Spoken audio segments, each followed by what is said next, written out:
There is a word so charged with shame, so steeped in judgment that it is used as a weapon to keep the feminine, and by extension the masculine, caged within a narrow, predictable, and often soul-crushing reality. The word is slut.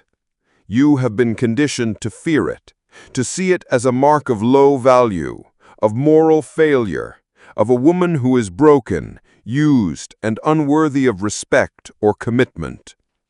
This, initiate, is one of the most potent, most insidious acts of psychological warfare ever waged against the human spirit. It is the core programming of the starvation economy of desire. The belief that love is a finite resource, that sexuality must be hoarded, and that a single state-sanctioned union is the only path to a worthy life. Today, we do not just question this programming. We take a sledgehammer to it. We will perform a sacred rebellion. We will reclaim that word, not as an insult, but as a sigil of profound power. We will unveil the gnosis of the ethical slut, the man or woman who operates from a radical, terrifying, and liberating principle, the principle of erotic abundance. And we will give you 5 forbidden signs, 5 resonant warnings from your own soul, that you may be wasting your one precious life kneeling at the barren altar of obligatory monogamy. First, let us perform the exorcism. The ethical slut, as defined by the keepers of this gnosis, is not a person of loose morals. They are a person of radical, almost terrifying integrity. A slut is a person of any gender who has the courage to lead life according to the radical proposition that sex is nice and pleasure is good for you. Sluts share their sexuality the way philanthropists share their money, because they have a lot of it to share, because it makes them happy to share it, because sharing makes the world a better place. The ethical slut, Easton and Hardy.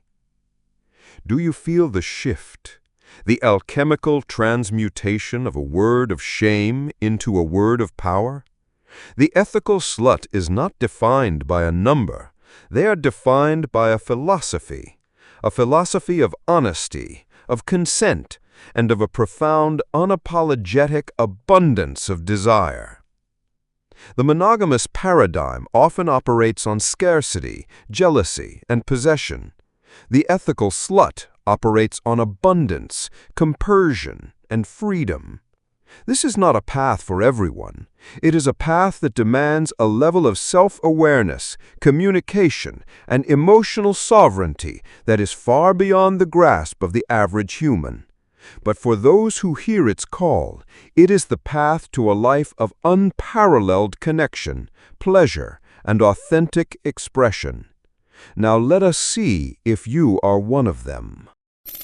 The first sign is a subtle, persistent feeling of being an actor on a stage, playing a role you never auditioned for. It is the silent scream of your authentic self against the tyranny of the social script. Sign 1, the cage of the one true story. You find yourself relentlessly bored by the predictable relationship escalator: first date, sexual exclusivity, moving in, engagement, marriage, children, the pre-written script of a life. The thought of this linear one-size-fits-all narrative does not fill you with a sense of security, but with a profound, soul-deep claustrophobia. You crave a life of overlapping stories, of parallel connections, of a love that is a sprawling, chaotic, beautiful web, not a single, straight and narrow path to the grave. Your soul is not rejecting love. It is rejecting the prison of a single, socially approved story. The second sign is a quiet, almost heretical feeling of joy when you witness the happiness of your partner separate from you. It is the opposite of the jealous, clutching fear the starvation economy has taught you is love.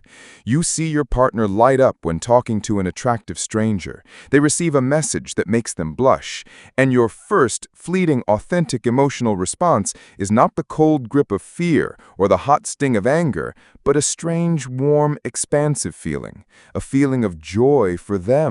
This is compersion, the experience of finding pleasure in your partner's pleasure with another. It is the rarest and most potent sign that you operate from a true abundance mindset. You do not see their connection with another as a threat to your connection with them. You see it as an expansion of the total joy in your shared universe. The third sign is a constant, frustrating war between your desire for deep, loving security and your unshakable primal need for novelty and erotic variety, a war that the monogamous script tells you is a sign of your own failure. The intimacy-desire paradox. The closer you get to your partner, the deeper the emotional intimacy, the more secure the bond, the more you feel the wild, untamed animal of your desire begin to wither and die. The very safety and predictability you cherish is the poison that kills your lust. You love your partner, but you find yourself fantasizing, craving, aching for the thrill of the unknown, the spark of the new. This is the great paradox that Esther Perel exposed, that love needs closeness, but desire needs distance. You are not broken. You are simply a human being grappling with a fundamental truth that the monogamist ideal refuses to acknowledge. The fourth sign is not in how you see others, but in how you see yourself. It is the recognition that you are not a singular, static being, but a constellation of different selves, each one craving a different form of connection. The constellation self, a hunger for multiple mirrors. There is a part of you that craves the deep, stable, intellectual companionship of a soulmate. There is another part that craves the raw, anonymous, almost brutal intensity of a purely carnal encounter. There is a part that wants to be the dominant mentor and a part that secretly yearns to be the submissive student. The monogamous script forces you to choose one of these selves and to starve all the others.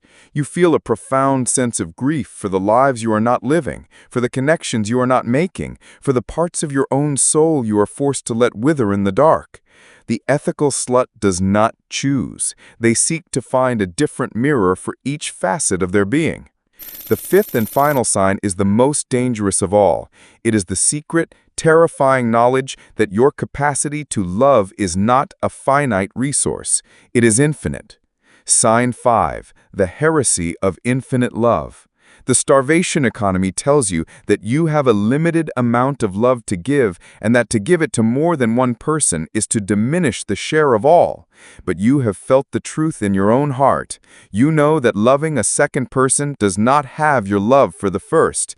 You know that, like a flame, your love can light 1,000 other candles without its own light being diminished.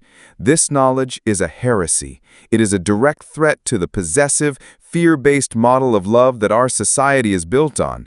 To admit this truth, even to yourself, is to admit that you, by your very nature, are designed for a more expansive, more abundant, and more courageous form of connection. The cage of the one true story, the glimpse of compersion, the intimacy-desire paradox, the constellation self, the heresy of infinite love. These are not signs of your failure. They are the resonant warnings of a sovereign soul suffocating within a cage that is too small for it. To ignore these signs is to condemn yourself to a life of quiet desperation, of repressed desire, of a slow, creeping spiritual death. To heed them is to begin a terrifying, exhilarating, and profoundly authentic journey into the uncharted territories of love, sex, and connection. It is the path of the ethical slut, a path that demands more honesty, more courage, and more self-awareness than any other. If this gnosis has spoken a forbidden truth that echoes in the deepest chambers of your own being, if you have recognized your own secret heresies in these 5 signs, command the like button. Acknowledge the call of your own abundant soul. Which of these 5 signs resonates most powerfully, most terrifyingly with you? Which cage have you felt the bars of most acutely in your own life? Confess your sacred heresy in the comments below. To name your truth is the first act of liberation. This is merely the map to the prison gate, the journey of escape. The art of navigating these new worlds with skill and integrity requires a deep, relentless immersion in the gnosis of the cathedral. Subscribe and strike the obsidian bell of unveiling. Commit yourself to the path of becoming the architect of your own relational reality, not a prisoner of someone else's. The world will tell you to be a good boy, to pick one flower and to let the rest of the garden wither. The cathedral asks a simpler, more dangerous question. What if you were born to be the gardener?